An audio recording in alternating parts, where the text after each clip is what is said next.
Bienvenue, Karen Pelway. Merci de nous rejoindre sur ce podcast pour discuter d'Ishimoku, de trading et de finance. Je vous introduis en quelques mots. Vous êtes l'experte mondiale d'Ishimoku, un outil et une méthode d'analyse technique très connue dans le milieu du trading et de l'analyse technique, justement. Vous avez un profil scientifique, en finance, des dizaines d'années d'expérience en tant que trader pour compte propre et pour compte tiers, ainsi que de nombreux livres à votre actif. Bref, vous avez un bag très rempli dans ce domaine et je suis vraiment ravi de vous recevoir pour discuter de crypto-monnaie aujourd'hui chez Cryptost. Ce podcast va se découper en deux parties. Dans cette première partie, nous allons échanger avec Karen sur son parcours, sur la finance et l'état du marché crypto notamment. Il faut dire qu'on enregistre ce podcast en début de semaine, quelques jours, quelques heures après les premières attaques d'Elon Musk contre Bitcoin et ça change pas mal de choses. Et puis, dans la deuxième partie, Karen nous partagera son écran et analysera en direct des crypto-monnaies afin de nous expliquer le fonctionnement d'Ishimoku, une masterclass offerte par Karen. Karen, merci d'avoir accepté ce programme justement. Est-ce que vous pouvez vous présenter à nos auditeurs qui ne vous connaissent pas, s'il vous plaît? Oui, bonjour à tous, bonjour Valentin, merci de votre invitation justement à montrer les pertinences d'Ishimoku sur les cryptos. Alors, mon parcours, on va dire que j'ai fait une université, j'ai fait un master en économétrie, ce qui veut dire que c'est la modélisation des marchés financiers. Donc, je suis très au fait de tout ce qui est statistique et j'ai un esprit, on va dire, très scientifique, mathématique et scientifique. Donc, j'ai fait ces études-là. Après, j'étais mère au foyer, mais j'ai géré un portefeuille d'actions. Et puis, un accident de la vie, en l'occurrence un divorce, m'ont poussé à me remettre dans les marchés et à trouver surtout une source de revenus pérenne. Donc, j'ai repris mes écrans, j'ai repris mes neurones scientifiques et financiers. Et puis, j'ai dit, je vais me remettre sur les marchés financiers parce que c'est ce que je sais faire et c'est ce que j'aime. Donc, voilà comment j'ai procédé. Mais à l'époque, quand je me suis remise sur les marchés financiers, c'était en 2007 de mon souvenir. Voilà, j'ai eu le baptême du feu avec la crise de 2008. Et il faut savoir que je suis pas toute jeune, ce qui veut dire que j'ai commencé la bourse en 1983. Mes premières actions achetées quand j'étais étudiante en 1983. Et donc, il n'y avait pas d'analyse technique à l'époque. Alors, on en a appris à l'école, à la fac, on va dire. J'ai appris l'analyse technique, les moyennes mobiles, centrées, décentrées, et tout ce qu'on peut voir. Mais ça s'arrêtait là. Et surtout, il n'y avait pas d'ordinateur, il n'y avait pas tout ça. Donc, il a fallu que j'apprenne tout ça. J'ai découvert l'analyse technique moderne, on va dire, avec notamment les chandeliers japonais que je ne connaissais absolument pas, parce qu'en 84, c'est bien évident qu'on faisait des droites, toutes bêtes, on traçait des traits et voilà. Donc, j'ai découvert les chandeliers japonais, ça m'a passionnée. Donc, je suis vraiment tombée amoureuse de l'analyse technique à ce moment-là. Et j'en ai profité pour m'inscrire à l'époque à une association d'analyse technique française qui était d'un très bon niveau dans ces années-là, où j'ai énormément appris. Et c'est à travers justement cette association qu'un jour, j'ai découvert l'Ishimoku Kinkoyo, qui était une présentation faite par un spécialiste de chez Bloomberg à Londres et qui est venu à Paris, donc chez Bloomberg Paris, qui a fait ça un soir et en une demi-heure, il a présenté Ishimoku. Et là, j'ai dit, ça y est, j'ai trouvé mon Graal, en quelque sorte, parce que, j'étais comme tout le monde, honnêtement, j'ai commencé à zéro, comme tous les gens qui commencent à zéro maintenant. J'ai un bagage financier qui me permet de mieux comprendre les marchés, comprendre tout ça, mais au niveau de l'analyse technique, au niveau du trading, je suis comme tous les particuliers aujourd'hui qui démarrent. J'étais comme tous les particuliers qui démarrent aujourd'hui. Donc, j'ai tout appris et j'ai, comme tous les particuliers d'aujourd'hui, navigué dans tous les bouquins qui existent. Alors, maintenant, il y a YouTube. Moi, j'avais pas YouTube à ce moment-là, mais et j'ai appris plein de choses, mais j'étais jamais satisfaite parce que honnêtement, vous arrivez à construire une méthode. Alors déjà, c'est difficile pour vous de construire la méthode, vous êtes content plus ou moins, et puis vous avez le voisin ou le copain lors de la réunion qui vous dit « Ah oui, non, mais moi je fais ça, tu sais, regarde le MACD, regarde ceci, tu verras, c'est top, blabla. » Donc du coup, on change sa méthode, on essaye autre chose, et j'en avais marre parce qu'en fait, j'avais jamais rien de satisfaisant. Et quand j'ai vu cette présentation où je vous dis, ça a duré une demi-heure, donc c'était vraiment très court, et il a dit… Quand j'ai vu ça, je dis oui, voilà, tout est écrit sur l'écran, il suffit juste d'apprendre à lire ça et c'est comment dire, c'est écrit et c'est valide, c'est-à-dire qu'il n'y a pas de doute. Quand on vous dit que tel niveau, il est bon, il est bon. Il n'y a pas à douter du niveau. Quand vous tracez vos niveaux, quand vous faites votre analyse en utilisant les différents indicateurs, oscillateurs, etc., c'est vous qui interprétez. Donc, c'est votre analyse à vous. Et effectivement, ce ne sera pas forcément la même que celle du copain ou quelqu'un d'autre, parce que c'est notre vue. Là, l'avantage d'Ishimoku, c'est ça, c'est que c'est écrit, c'est dit, on ne peut pas le mettre en doute. Donc, voilà un petit peu le parcours. Mais je dirais, pour les particuliers, alors, quel que soit le domaine d'actifs, il est quand même important d'avoir un minimum de connaissances financières. Jusqu'ici, je disais non, on peut faire que de la technique, et je suis un peu revenue là-dessus parce que je m'aperçois que mon bagage financier, quelque part, aide un peu. Même si je vais aller dans des domaines que je ne connais pas particulièrement, comme les crypto-monnaies, parce que je ne suis pas un geek, et moi et les ordinateurs, on n'est pas très copains en plus, donc c'est pas mon domaine d'activité, je suis plutôt sur le forex, mais je m'aperçois quand même qu'il y a des données financières dont on a besoin pour être sur les marchés, surtout pour éviter de faire n'importe quoi. Très bien, merci beaucoup. Vous parlez d'analyse technique depuis tout à l'heure. Est-ce que vous pouvez nous expliquer un peu de quoi il s'agit? Alors, l'analyse technique, c'est lire les prix. Il faut savoir qu'un marché, quel qu'il soit, un actif, son évolution est déterminée par les prix. Et les prix représentent quoi? Représentent les informations qui tombent dans le marché. Vous avez sur un actif quelconque des informations qui vont arriver dans le marché et les opérateurs qui sont positionnés sur cet actif vont réagir dans un sens ou dans l'autre, ou ne pas réagir d'ailleurs, vont avoir une action, on va dire. Et ça va se transformer dans le prix. Le prix va monter ou va baisser en fonction de l'intérêt ou non pour l'actif. Donc, l'analyse technique, qu'est-ce qu'elle fait? Elle va tracer. C'est du dessin, c'est graphique. C'est-à-dire qu'on va avoir sur un écran des bougies. Donc déjà, simplement en regardant les bougies, on va voir si c'est haussier ou baissier, tout simplement. La bougie, elle est rouge ou elle est verte, donc on est haussier ou on est baissier. Après, on va voir le schéma d'ensemble. Est-ce qu'on a une pente ascendante ou une pente descendante, ou est-ce que mes prix font de l'horizontale? Et avec ça, on va essayer de cadrer. Cadrer, ça veut dire quoi? Ça veut dire trouver des niveaux qui sont pertinents. Ça veut dire des niveaux autour desquels le marché va travailler et va prendre ses impulsions. Là, j'ai quelqu'un aujourd'hui qui m'a écrit à propos de l'euro-dollar et qui ne comprenait pas pourquoi l'euro-dollar avait donné un signal baissier dans la nuit en l'occurrence, et en une heure, sur UT 1 heure, il était reparti fortement à la hausse et cette personne ne comprenait pas cette fausse cassure. Et j'ai appris, parce que c'est un actif que je ne suis pas, parce que c'est une devise que je n'aime pas, qu'en fait, il était en train de négocier sa Kijun annuelle, c'est-à-dire qu'il est sur un point moyen annuel de 26 ans. Alors, l'euro-dollar, l'euro n'existait pas il y a 26 ans, mais on fait des projections. Mais voilà, donc depuis le démarrage, il est sur un point moyen à 1,21 235. C'est son point moyen de très long terme. Donc, ça explique pourquoi vous allez avoir une devise qui va tourner, une devise ou un actif, peu importe, qui va tourner autour de ce niveau-là, et voilà, qui va tenter une montée, qui va rebaisser, etc., parce que c'est un niveau très fort. Comme on a eu sur le Bitcoin à un moment où je tweetais assez fréquemment sur cet actif-là, qui était autour des 10 000, j'avais un niveau en Ishimoku qui était un niveau en béton. Ce niveau-là, j'avais dit, on n'achète pas du Bitcoin tant qu'on ne casse pas les 10 000, c'était 10 000 quelque chose. Alors, c'est pas parce que c'était un chiffre rond, tout le monde disait oui, les 10 000, c'est chiffre rond et blabla. Oui, soit, d'accord. Mais moi, c'était pas un chiffre rond, c'était un niveau qui était là et qui était écrit sur mon écran. Donc, pour moi, il n'y avait aucun doute sur ce niveau-là. Donc, l'analyse technique, elle va vous dire quoi? Elle va vous dire, là, vous avez un support ou une résistance. Vous avez, en l'occurrence avec Ishimoku, vous avez un point moyen annuel. Donc, ça veut dire quand même quelque chose. Un point moyen annuel, on n'est pas en train de parler de 5 minutes. Donc, ça va vous dire ça. Après, on va avoir des outils. Alors, les outils, ça va être des outils graphiques qu'on va tracer, style des droites de tendance, des outils comme Fibonacci, les extensions que j'utilise beaucoup, les retracements qui dans ma technique ne sont pas utiles, mais on va pouvoir, avec ça, après, envisager des objectifs. C'est-à-dire, on va rentrer dans le marché et l'analyse technique va être là pour nous guider et nous cadrer les choses, pour nous dire, voilà, les prix sont en train de faire ça.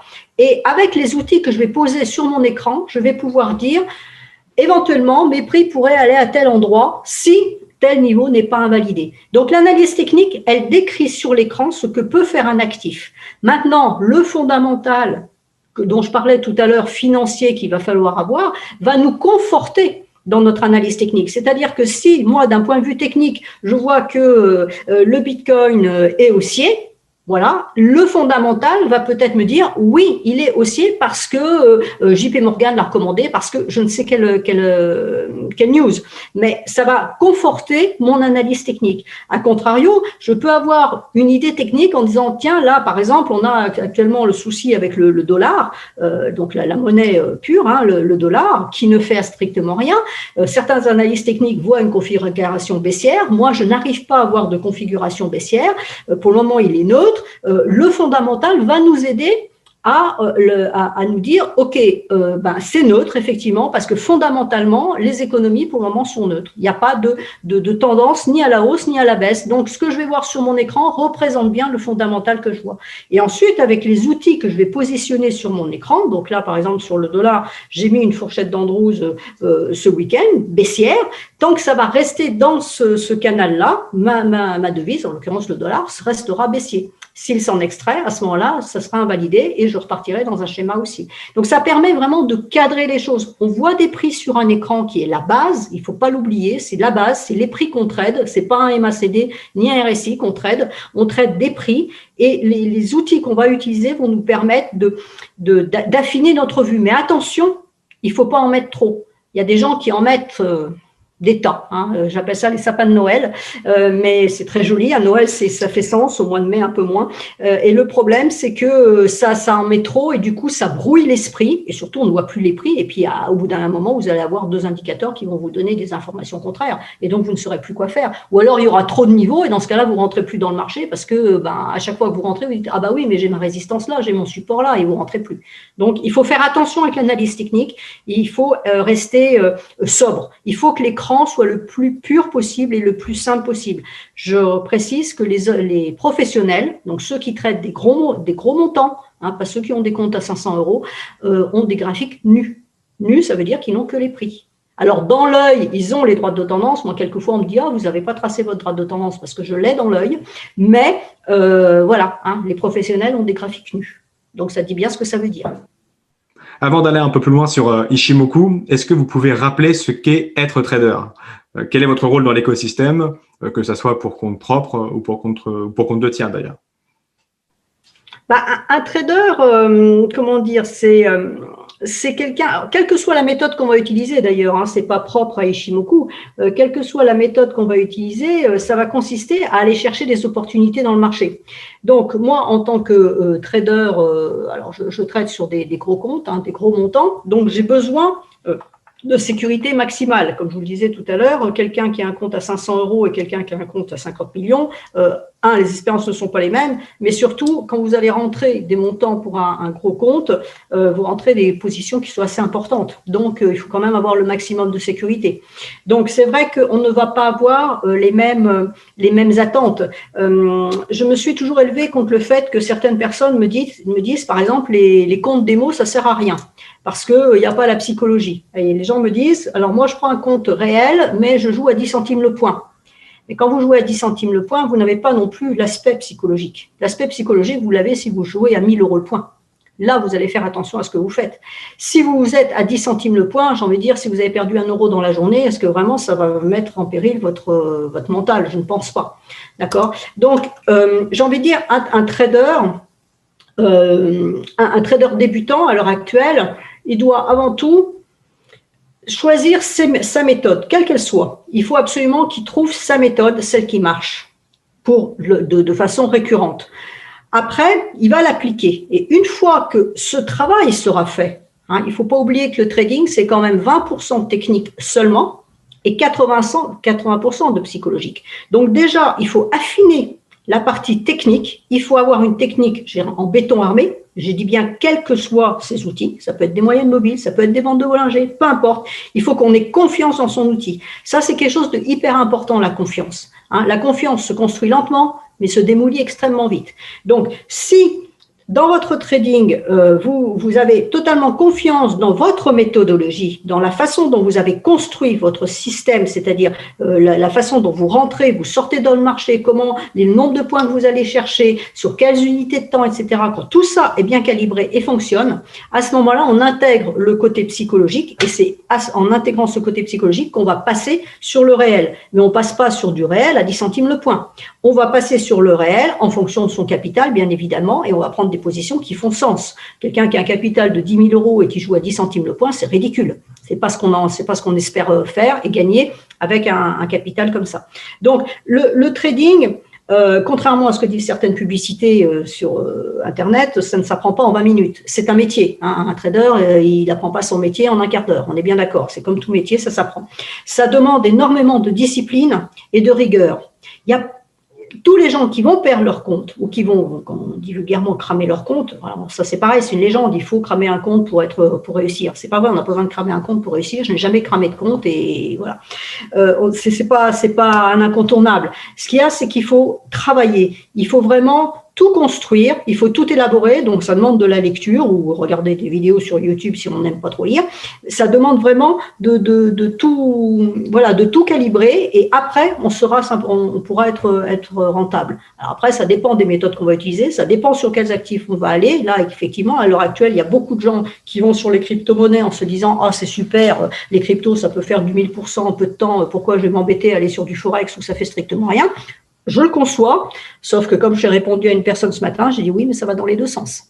C'est-à-dire que ça peut monter très vite, comme ça peut baisser aussi très vite. Donc, attention à ce genre aussi de miroir aux alouettes, où on nous fait croire que sur tel ou tel actif, on peut gagner beaucoup, etc. Ceux qui gagnent, je peux vous dire que c'est ceux qui sont à l'origine dans le mouvement, c'est pas ceux qui arrivent après. Ceux-là, ils gagnent jamais. Est-ce qu'aujourd'hui, un particulier a une chance de gagner face aux pros, aux institutionnels et aux robots de trading ?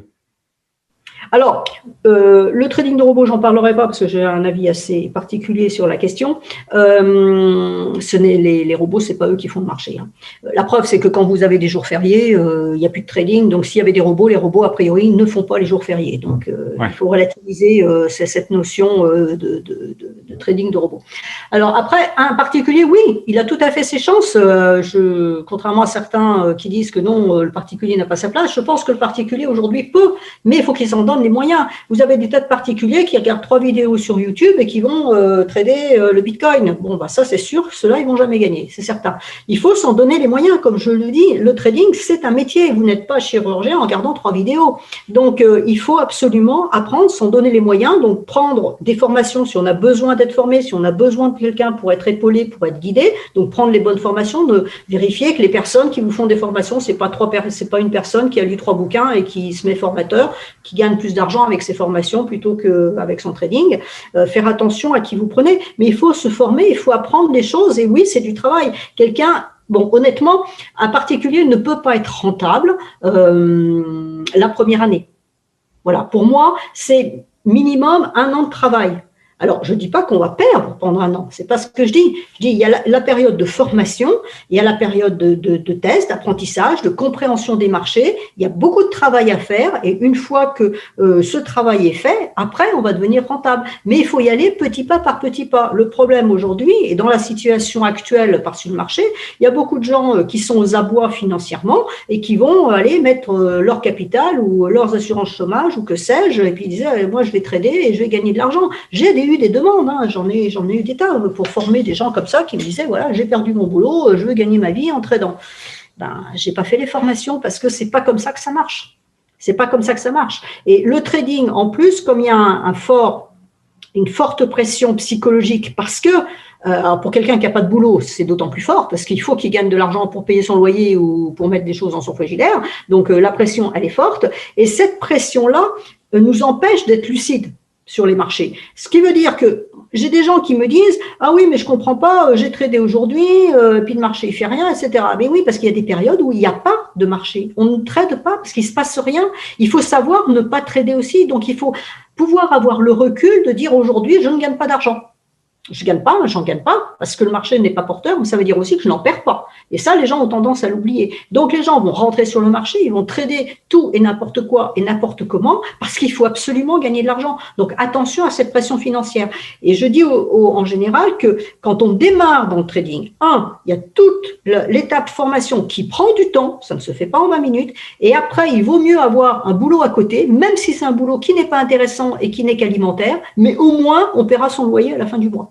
Et on ne sera pas embêté avec son trading. Ça permet d'apprendre le trading de façon sereine et constructive. Et une fois que tout ça marche bien, une fois qu'on est content de ces résultats et qu'on a le capital aussi, parce que espérer gagner, je sais pas, je prends vraiment au bas, espérer gagner son SMIC avec 500 euros de capital, il faut oublier quoi. Il faut aussi être un peu raisonnable. Et le problème, c'est que comment on dit en français, l'expectation, les espérances des gens à l'heure actuelle est démesuré par rapport, à ce qu'ils peuvent mettre sur la table, deux, ce qu'ils peuvent investir dans la formation. Moi, quand on me dit, mais votre formation, elle est trop chère, j'ai envie de dire, mais attendez, si vous n'avez pas ce montant-là à mettre dans une formation, qu'est-ce que vous allez trader ?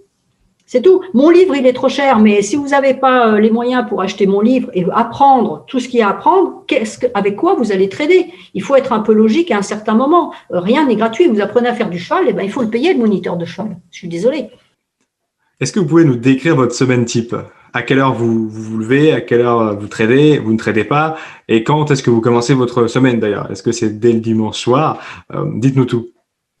Alors, ce que j'ai fait, parce que je le fais plus maintenant, parce que j'ai un petit peu lâché du lest, on va dire, une semaine, c'est effectivement, ça commence le dimanche. Ça mange le dimanche ou le samedi, l'un des deux, mais enfin, alors tout dépend effectivement des actifs. Sur les cryptos, c'est un problème parce que c'est 24 heures sur 24. Maintenant, si on prend n'importe quel actif, en général, on regarde ça le samedi et le dimanche. Pourquoi ? Parce que les marchés sont fermés. Donc, quand les marchés sont fermés, le gros avantage, c'est qu'on n'est pas tenté de cliquer puisqu'il n'y a pas de trading à faire. Donc, comme ça, on est serein devant son écran. On peut faire ses analyses techniques sur long terme aussi. Ce qui est important, c'est de savoir que même si on est un trader intraday et qu'on fait du court terme, il faut impérativement regarder des graphiques de long terme. Je vous ai cité l'exemple de l'euro-dollar tout à l'heure. La personne, elle me posait une question sur du H1. Donc, on est bien dans l'intraday, mais le niveau qui pose problème, c'est un niveau annuel. Donc, je ne dis pas qu'on va regarder ces graphiques annuels tous les dimanches. C'est bien évident. Une fois qu'on l'a regardé, ou on est loin, ou on est proche d'un niveau au point à la ligne. On ne va pas regarder ça tous les dimanches. Mais tout ça pour dire que le dimanche, on est au calme et on peut regarder ces graphiques sur au moins l'hebdomadaire pour avoir une vue globale du marché. Qu'est-ce que cet actif est en train de faire pour le moment ? Est-ce qu'il a une tendance ? Est-ce qu'il n'en a pas ? Est-ce qu'il cherche ? Etc. Donc voilà, le dimanche, on va faire ça. Et puis, on va repérer avec ces niveaux-là. Donc, on va regarder de l'hebdomadaire et voir du journalier pour affiner l'hebdomadaire. On va repérer éventuellement des potentiels pour la semaine à venir. En disant, tiens, là, cet actif-là, il devrait aller me chercher tel niveau cette semaine parce que, tous les indicateurs techniques me disent que normalement, ça devrait monter et aller me chercher la résistance X. D'accord ?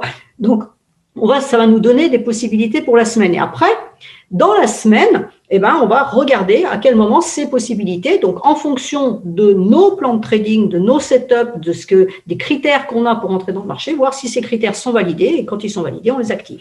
Donc ça, c'est la partie dimanche. Après, le lundi, en général, on ne trade pas. Moi, personnellement, je recommande toujours de ne pas trader avant 16 heures au minimum, et moi, personnellement, je ne prends aucune position avant 16 heures. Pourquoi ? Parce que le lundi matin, est-ce qu'il s'est passé quelque chose ou non dans le week-end ? Si c'est rien passé, ça va démarrer tranquille. Si c'est passé quelque chose, s'il y a une news quelconque, il va y avoir des gaps un peu partout, mais ça va être le contre-coup de la news, c'est-à-dire que ça ne va pas être forcément pérenne, déjà de base. Donc, il faut attendre de voir si ce gap, par exemple, ce gap sera fermé ou pas. Ensuite, il faut savoir que l'Europe va ouvrir. Alors, l'Asie, c'est un petit marché, donc on n'en parle pas. Après, on a l'Europe qui ouvre donc le lundi matin, et l'Europe, en fait, elle ne fait pas grand-chose. Alors, elle va réagir s'il y avait une news, s'il n'y a pas de news, elle ne fait rien. Et on attend les États-Unis, l'ouverture américaine de 15h30, parce que, qu'on le veuille ou non, c'est quand même les Américains qui font la loi sur les marchés financiers.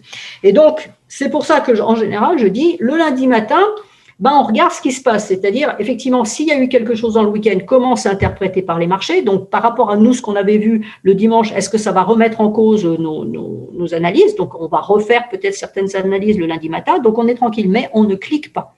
Et on va pouvoir commencer à rentrer sur les marchés une fois que Wall Street aura donné le là, en quelque sorte.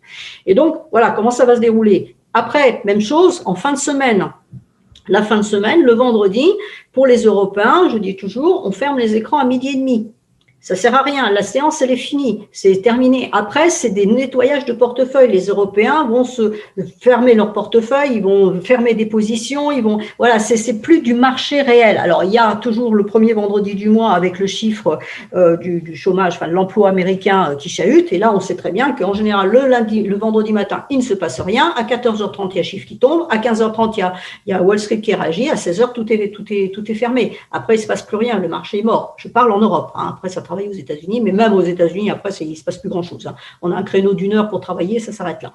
Donc, je dis le vendredi, attention, même chose, vous allez avoir des signaux, parce que la session européenne va se terminer, mais les Américains continuent à travailler. Et il va y avoir des signaux qui vont être donnés, des cassures, des choses comme ça, mais il faut s'en méfier. Ça peut être simplement parce qu'il y a des gros ordres qui sont passés à ce moment-là, des gens qui ont fermé des positions, ou que sais-je, mais c'est des mouvements de fin de semaine et qui peuvent être critiques. Donc, j'ai des gens qui vont rentrer sur cassure en me disant oui, mais voilà, on a cassé, le Nasdaq, il a cassé à la hausse là vendredi, machin. Je dis oui, mais c'était vendredi. Donc c'est peut-être quelqu'un qui a passé un gros ordre à ce moment-là et oui, ça a provoqué une cassure et puis lundi, la cassure, elle est invalidée. Parce que c'était un truc. Donc, attention à ces mouvements de marché. Donc, en fonction des horaires dans lesquels on va trader, il y a des mouvements de marché particuliers. Donc, après, dans la semaine, moi, je n'ai jamais travaillé à 6 heures du matin, comme certains le font, qui sont devant leur écran dès 6 heures du matin pour regarder les marchés, regarder les news, etc. Alors, c'est pas du tout mon truc. D'abord parce que je suis pas une lève-tôt et que, voilà, je suis pas capable de raisonner, moi, à 6 heures du matin. Donc, c'est pas la peine, on oublie. Par contre, en général, je me mettais devant mon écran vers 10 heures du matin. Alors, pourquoi 10 heures du matin? Parce que l'ouverture des marchés indices en Europe se fait à 9 heures. Donc, c'est la même chose. C'est les positions qui vont se mettre en place. C'est les acteurs qui vont se positionner pour la journée. Donc, ce n'est pas vraiment du marché. Le marché, il démarre grosso modo vers 9h30. Alors, il ne faut pas oublier quand même qu'il y a toujours les stats européennes qui vont aussi tomber dans la matinée et qui vont bouleverser un petit peu les choses. Donc, moi, personnellement, je ne rentrais jamais sur les marchés, notamment les indices à l'époque, avant 10 heures du matin. Le Forex, c'est un peu différent. Mais notamment sur les indices, jamais avant 10 heures du matin parce que ça ne sert à rien, parce que le marché n'est pas là. À partir de 10 heures du matin, là, on commence à avoir la tendance. On commence à dire, OK, là, le marché, il est en hausse ou il est en baisse. Il y a de la tendance, il y a quelque chose, on peut travailler. Il faut qu'il y ait quelque chose. Si votre marché ne fait rien, on ne gagnera pas de points et on sera souvent à contre-tendance. Il faut que le marché soit actif. Après, il faut éviter évidemment les heures de déjeuner. Ça paraît quelque part logique. Et puis après, l'après-midi va être dépendant de Wall Street. Donc, on a toujours une pléiade de chiffres qui sortent avant ouverture américaine, donc vers les 14h30. Donc, il faut en tenir compte et attention sur les actifs sur lesquels on va trader à ce moment-là, parce que effectivement, la stat, elle peut ou non impacter l'actif sur lequel on sera. Et puis après, il y a le contre-coup de Wall Street, l'ouverture américaine à 15h30 qui tient compte de l'ouverture européenne, qui va tenir compte de ces statistiques, plus les Européens qui vont commencer à fermer certaines positions sur les marchés européens pour aller sur les marchés, se positionner sur les marchés américains. Donc, la même chose, je dis, on ne trade pas entre 15h15 et 15h45. Alors 15h15, pourquoi? Parce qu'entre 15h15 et 15h30, on attend l'ouverture américaine, donc il ne se passe strictement rien.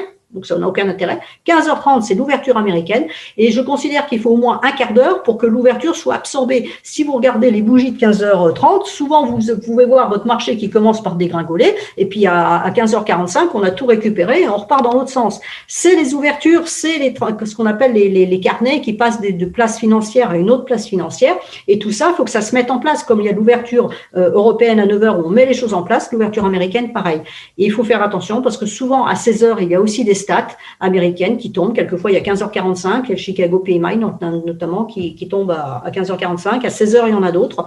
Et donc, voilà, je dis grosso modo, entre 15h15 et 16h, on ne fait rien sur le marché américain. À partir de 16h, à ce moment-là, on peut rentrer parce qu'à ce moment-là, c'est la même chose.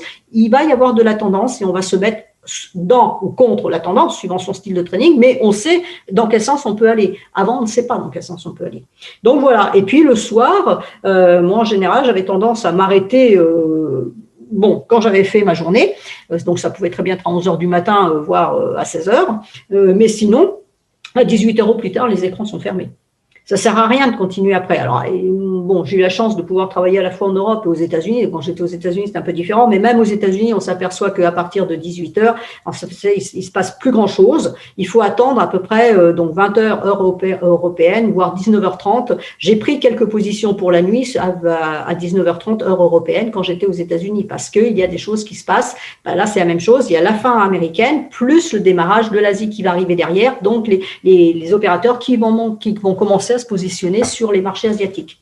Donc voilà un petit peu comment ça se déroule, mais je suis pas même là beaucoup moins, mais même à l'époque où je tradais quand même beaucoup, je n'étais pas toute la journée devant mon écran. C'est-à-dire que il faut se fixer un objectif, j'ai envie de dire, alors soit hebdomadaire, soit journalier. Quand on est débutant, on fixe plutôt un objectif journalier, et puis après on module un petit peu. Et puis quand on a fait son objectif, on s'arrête, on va faire autre chose. Les gens qui sont depuis 6 heures du matin sur leur écran jusqu'à 20 heures, voire 21h30, parce qu'ils y vont jusqu'à la clôture américaine, c'est ridicule, et ils tiendront pas dans le temps. Et ça ne sert à rien en plus, parce que il faut bien se dire quand même une chose, c'est que tout ça, c'est une activité intellectuelle, c'est le cerveau qui travaille. Votre cerveau, il n'est pas capable de travailler de 6 heures du matin à 21h30 de façon optimale sur toutes les heures. C'est pas possible. Donc, il faut moduler et en fonction des actifs qu'on va trader, il faut savoir faire des breaks. Donc, ceux qui sont sur les cryptos, oui, les cryptos, ça cote H24 du lundi au dimanche inclus. Moi, pour travailler pour un fonds de gestion crypto et faire mes analyses, voilà, tous les dimanches en fin d'après-midi, je constate souvent que le dimanche est assez plat. Alors, le samedi, il se passe souvent des choses, le dimanche est souvent plat, ou alors ça se passe en fin de journée, comme hier, où j'ai envoyé ma vidéo, et puis après, tout s'est mis à bouger. Je disais qu'il ne se passait rien, mais en réalité, tout s'est mis à bouger une demi-heure après. Mais bon, ça, c'est un concours de circonstances.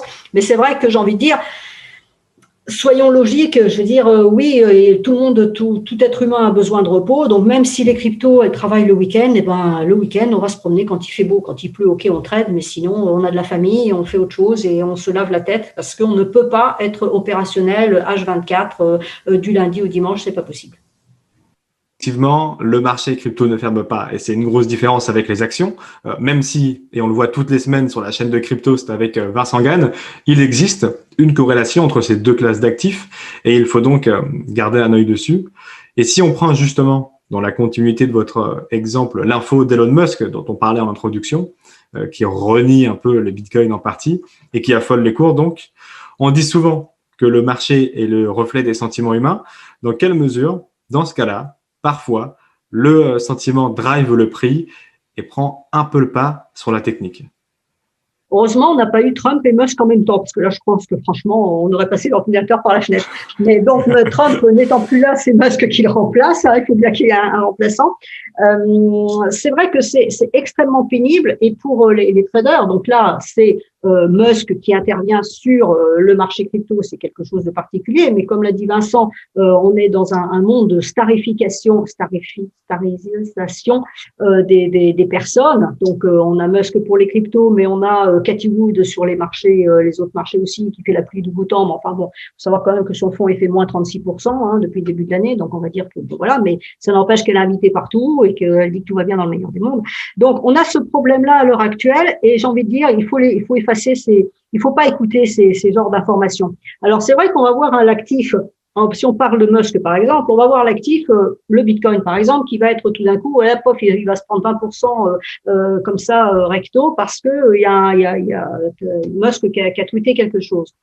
Alors, c'est là où la technique est forte, et notamment Ishimoku, parce que donc il y a eu ce phénomène qui s'est passé là, et les gens ont complètement paniqué. Alors, j'ai tweeté ce week-end, et puis encore ce matin, et j'ai montré que techniquement parlant, ok, il y a eu des grandes mèches, il y a eu des grands mouvements, mais que techniquement parlant, on avait respecté absolument tous les niveaux. Donc, dans des cas comme ça, la technique vient avant le fondamental. Maintenant, il faut aussi se méfier des corrélations. Justement, Vincent, que je connais très bien, dit qu'il y a corrélation avec les marchés indices. Alors, je ne suis pas tout à fait d'accord, en sens où quand les marchés indices montent, les cryptos montent, parce que tout le monde est euphorique, et puis on gagne plus d'argent sur les cryptos que sur les indices, donc ça monte. Et quand les marchés indices baissent, les cryptos montent. Pourquoi? Parce que ça devient valeur refuge. Donc, pour moi, il n'y a pas corrélation, puisque s'il y avait corrélation, ça veut dire que quand l'un monte, l'autre monte, et quand l'un baisse, l'autre baisse, ou l'inverse. Mais la corrélation, c'est ça. Ça veut dire ils vont vraiment, là, actuellement, j'ai envie de dire, les cryptos montent, quoi qu'il se passe. Ça s'arrête de monter et ça chute quand Musk tweet. Ça n'a rien à voir du tout avec les marchés actions. Hein. Musk, il fait ce qu'il veut et puis terminé. D'accord? Donc, je ne corrèlerai pas, moi, le marché crypto avec le marché action, personnellement. Pour moi, les actions ont leur vie.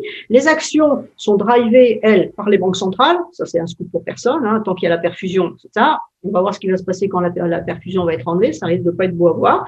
Voilà. Mais à ce moment-là, c'est ce qui risque de se passer. C'est-à-dire qu'on va enlever la perfusion là-dessus et les cryptos devraient continuer à monter.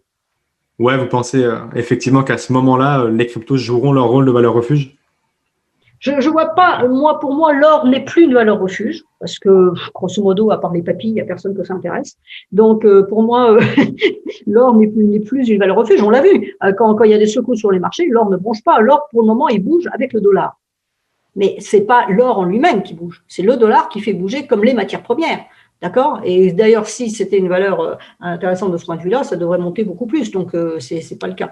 Donc, je pense que oui, alors, je suis pas une spécialiste crypto, hein, je le précise largement, j'ai pas les connaissances de Vincent, mais par contre j'écoute beaucoup Vincent. Je pense moi que les cryptos peuvent être valeur refuge parce que de toute façon, même actuellement, les jeunes ou moins jeunes, enfin on va dire les newbies, hein, les débutants en trading, ils vont sur les cryptos, ils vont pas sur les marchés indices. Donc, si les indices se cassent la gueule, ils diront, ah bah oui, on avait bien raison d'aller sur le Bitcoin parce que le Dow Jones, il se casse la figure, le Nasdaq, il se casse la figure, mais moi, mon Bitcoin ou mon Ethereum ou je ne sais pas lequel, il monte toujours. Donc, c'est pour ça que je dis, pour moi, il n'y a pas corrélation parce que j'aurais plutôt tendance à les séparer. C'est-à-dire, il y a le marché crypto qui a sa propre vie et il y a les marchés indices et même le Forex qui ont leur propre vie. Je ne les associe pas du tout, mais c'est mon avis personnel. C'est ce que je constate.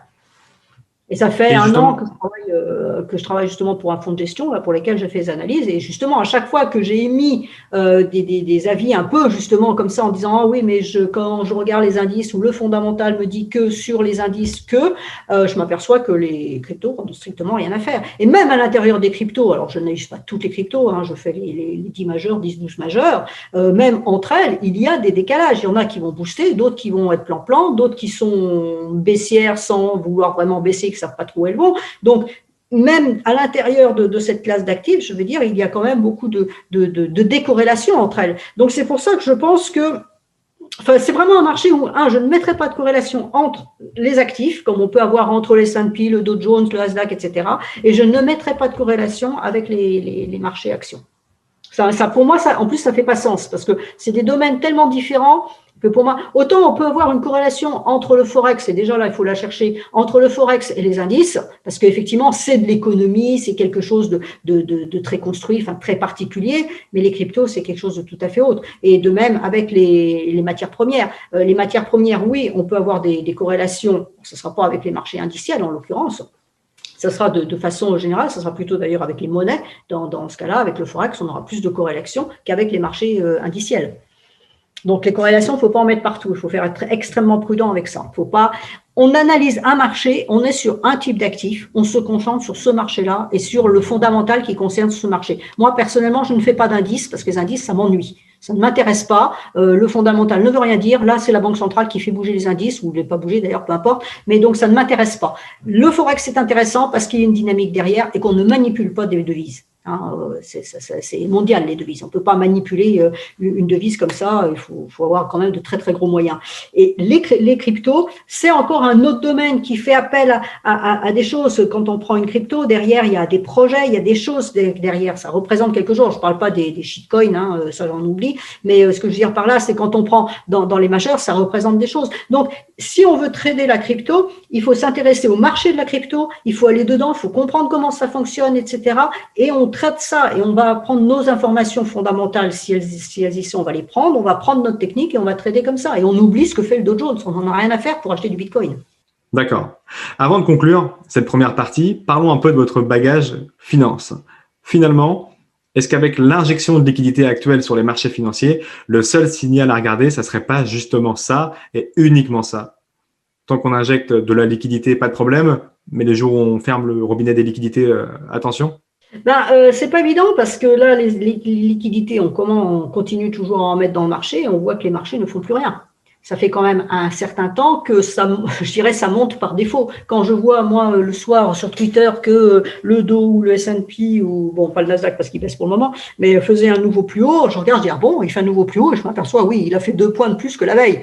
Alors, 2 points sur 4000 ou 2 points sur 10 000 ou 30 000, on va peut-être relativiser. Hein, d'accord? Donc, en fait, les marchés montent par défaut. Voilà. Pourquoi? Parce qu'effectivement, il y a des liquidités, que c'est la seule alternative qui existe pour gagner de l'argent. Quand vous regardez, simple particulier, si vous avez un peu des économies et que vous voulez les mettre quelque part, pour trouver un rendement à 1% à l'année, il faut déjà bien chercher. Donc, effectivement, même un marché, même si vous n'êtes pas très bon trader, je veux dire, vous faites du 5% sans problème par an, hein, d'accord? Donc, vous ferez toujours mieux. Et vous allez les faire où? Vous allez sur les marchés indiciels ou sur le Forex, peu importe, et vous allez aller, voilà. Donc, les marchés, ils montent par défaut parce qu'il y a des liquidités. Donc, c'est sûr que le jour où on va fermer le robinet, il va y avoir un petit problème. Mais il y a aussi l'environnement économique qui joue. Il n'y a pas que ça. D'accord. Alors, je me suis pas fritée, mais enfin bon, j'ai eu une petite altercation avec quelqu'un parce que me disait quand j'avais dit justement que je comprenais pas pourquoi les marchés continuent à monter, parce que franchement, je trouvais pas que la situation dehors était exceptionnellement haussière. Et on me disait oui, mais les marchés anticipent. Alors oui, les marchés anticipent. Je veux bien entendre ce discours-là, sauf que les marchés, ils anticipent depuis le mois de mars l'année dernière. D'accord, hein, depuis que ça s'est cassé la gueule, on anticipe que ça va remonter.